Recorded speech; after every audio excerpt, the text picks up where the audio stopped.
హైదరాబాద్ నగర శివారులోని శంషాబాద్ ఓ స్టార్ హోటల్లో కలెక్టర్ల రహస్య సమావేశం సంచలనంగా మారింది. ఒక 20 నుంచి 23 మంది ఐఏఎస్ స్థాయి అధికారులు, ఒక సీనియర్ ఐఏఎస్ స్థాయి అధికారి అధ్యక్షతన ఈ రహస్యమైన సమావేశం జరిగింది. ఎందుకు ఈ రహస్యమైన సమావేశం అని గనక లోతుల్లోకి వెళ్తే, గత బీఆర్ఎస్ హయాం నుంచి మొదలుకుంటే ఈ రోజు లగచర్ల ఘటన వరకు కూడా ప్రభుత్వ పెద్దల యొక్క నోటి మాటల కారణంగా పనులు చేసేటువంటి అధికారులు చివరికి వస్తే వారే బలి కావాల్సి వస్తున్న నేపథ్యంలో ఇప్పుడు అనేక స్కాముల్లో కూడా విచారణ ఎదుర్కొంటుంది అధికారులే. రాజకీయంగా ఏ ప్రభుత్వ పెద్దను కూడా ప్రస్తుతం విచారించేటువంటి ఆ సాహసం కానీ విచారణ ఎదుర్కొన్నటువంటి ఆ దాఖలాలు కానీ పెద్దగా కనబడడం లేదు. అధికారులే బలవుతున్నారు. ప్రభుత్వ పెద్దల యొక్క నోటి మాటలకి అధికారులే బలవుతున్న నేపథ్యంలో ఇకపైన నోటి మాటలకి పనులు చెల్లవు, నోటి మాటలతో పనులు చేయకండి.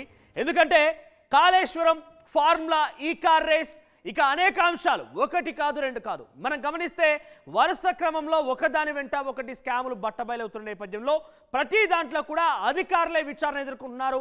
అధికారులే రిజైన్ చేయాల్సి వస్తోంది, అధికారులే సస్పెన్షన్ గురవుతున్నారు, అధికారులే డిస్మిస్ గురవుతున్నారు, అధికారే అన్ని రకాలుగా ఇబ్బందులు పడుతున్నారు. అయితే ప్రభుత్వ పెద్దలు కేవలం నోటి మాటలకే ఈ రకంగా పనులు చేస్తూ పోయినా కొద్దీ అధికారులే బలవుతున్న నేపథ్యంలో అధికారులు ఇకపైన ఈ నోటి మాటలు చెల్లవు అనే దానికి చెక్ పెట్టేందుకు ఒక రహస్య సమావేశాన్ని శంషాబాద్లోని ఓ స్టార్ హోటల్లో ఏర్పాటు చేసుకున్నారు.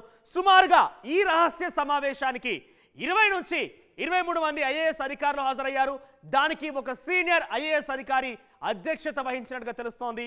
సో ఈ స్టార్ హోటల్లో ఇంకెంతమంది ఐఏఎస్ అధికారులు పాల్గొన్నారు? సో ప్రస్తుతం మరొక ఘటన, లగచర్ల ఘటనకు సంబంధించి కూడా కలెక్టర్పై దాడి విషయంలో ఇటువంటిది చోటు చేసుకుంది.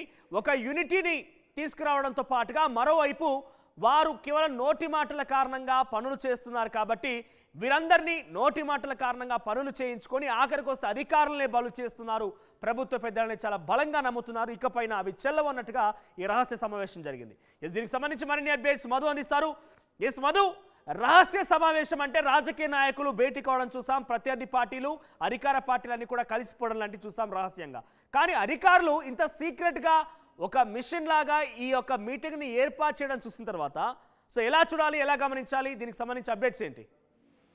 నిజంగానే గత ప్రభుత్వమే కాదు, అంత ముందుకు ఉమ్మడి ఆంధ్రప్రదేశ్ లో ఉన్నప్పుడు కూడా ఇలాంటి సిచ్యువేషన్స్ ని ఐఏఎస్ అధికారులు ఎదుర్కోవడం జరిగింది. శ్రీలక్ష్మి గాని కొంతమంది ఐఏఎస్ ఆఫీసర్లు జగన్మోహన్ రెడ్డికి సంబంధించి ఆయనకు అనుకూలంగా వ్యవహరించారు అనేటువంటిది గతంలో వాళ్ళు ప్రాసిక్యూషన్ ఎదుర్కొన్నారు. జైలు గోడల మధ్య వాళ్ళని చాలా సంవత్సరాలు ఉండిపోయినటువంటి సిచ్యువేషన్ ఇప్పుడు అదే తెలంగాణ ఏర్పడ్డ తర్వాత బీఆర్ఎస్ అధికారంలోకి వచ్చిన తర్వాత జరుగుతున్నటువంటి పరిణామాలు, కాళేశ్వరం కావచ్చు, ఫోన్ ట్యాపింగ్ కావచ్చు, ఇప్పుడు రెగ్యులర్ గా ఫార్ములా 1 ఈ రేస్ కు సంబంధించి కావచ్చు, వీటన్నిటి విషయంలో గతంలో ప్రభుత్వ పెద్దలుగా పనిచేసినటువంటి మంత్రులు, ముఖ్యమంత్రి ఆ స్థాయిలో ఉన్నటువంటి వారు మౌఖిక ఆదేశాల ప్రకారం ఐఏఎస్ ఆఫీసర్లకు ఇవ్వడంతో వారు దాని ప్రకారం కొంత ప్రభుత్వం చెప్పినట్టుగా నడుచుకోవడం జరిగింది. అప్పుడు తీసుకున్నటువంటి నిర్ణయాలతో ఐఏఎస్ ఆఫీసర్లు ఇప్పుడు ప్రాసిక్యూషన్ ఎదుర్కొంటున్నారు, విచారణను రెగ్యులర్ గా ఎదుర్కొంటున్నారు. ఇది పరిపాలన సంబంధించినటువంటి అంశాలు చూసుకుంటూనే విచారణకు హాజరై వారు అవినీతి ముద్ర, అక్రమాలకు పాల్పడ్డారు, అక్రమాలకు సహకరించారు అనేటువంటి ఒక ముద్ర వారి పైన పడినటువంటి సిచ్యువేషన్ ఉంది. పొలిటికల్ లీడర్స్ చాలా సేఫ్ గా ఉన్నారు, లీగల్ గా మాకేం కాదనేటువంటి ధోరణితో వారు వ్యవహరిస్తా ఉంటే అప్పుడు ఐఏఎస్ అధికారులుగా తీసుకున్నటువంటి నిర్ణయాలతో ఇప్పుడు వారికి తలనొప్పిగా మారింది. ఎగ్జాంపుల్ అమోయ్ కుమార్ సంబంధించినటువంటి వివాదాస్పద భూములలో తీసుకున్నటువంటి నిర్ణయాలతో ప్రస్తుతం ఆయన ఈడీ దర్యాప్తు ఎదుర్కొంటున్నటువంటి సిచ్యువేషన్ ఉంది. రెగ్యులర్ గా ఈడీ అధికారులు విచారిస్తా ఉన్నారు.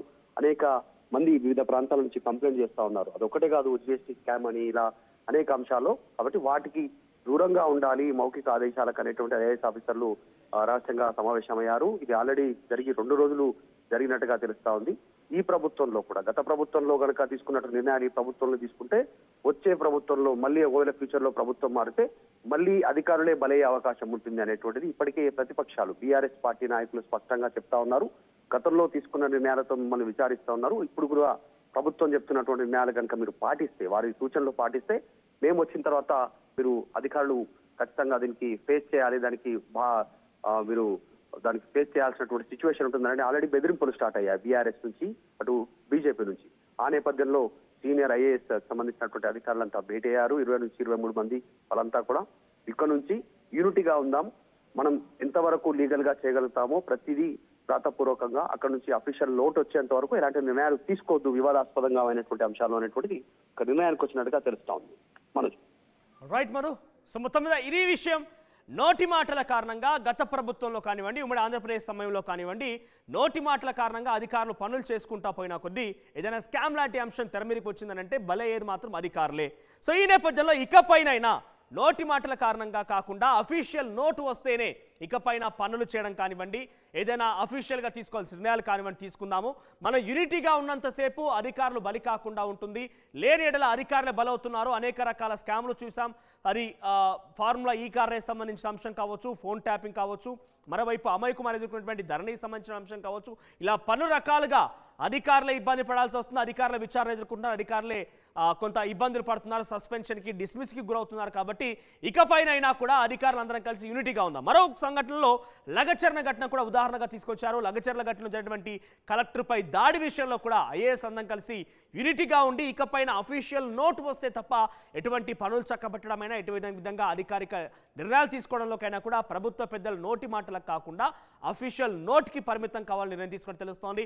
ఏదేమైనా కూడా మనం రాజకీయ ప్రత్యర్థులు, రాజకీయ పార్టీకి సంబంధించినటువంటి ఇరు వర్గాల పార్టీలు సీక్రెట్గా భేటీ కావడం చూసాం. అధికార రహస్య భేటీకి సంబంధించి అంశం సంచలనంగా మారింది. రహస్య భేటీలో ఇంకా ఎటువంటి నిర్ణయాలు తీసుకున్నారు, ఇంకా ఏ అంశాలు చర్చకు వచ్చేది అనేది కొంత ఆసక్తి రేపుతోంది. ప్రస్తుతానికైతే యూనిటీ, ఆ తర్వాత అఫీషియల్ నోట్, ఇవి రెండైతే ప్రధానంగా వాళ్ళు నిర్ణయం తీసుకున్నట్టుగా తెలుస్తోంది. అసలైన తొలి వెలుగు. ఫాలో వాట్సాప్ @తొలి వెలుగు అఫీషియల్.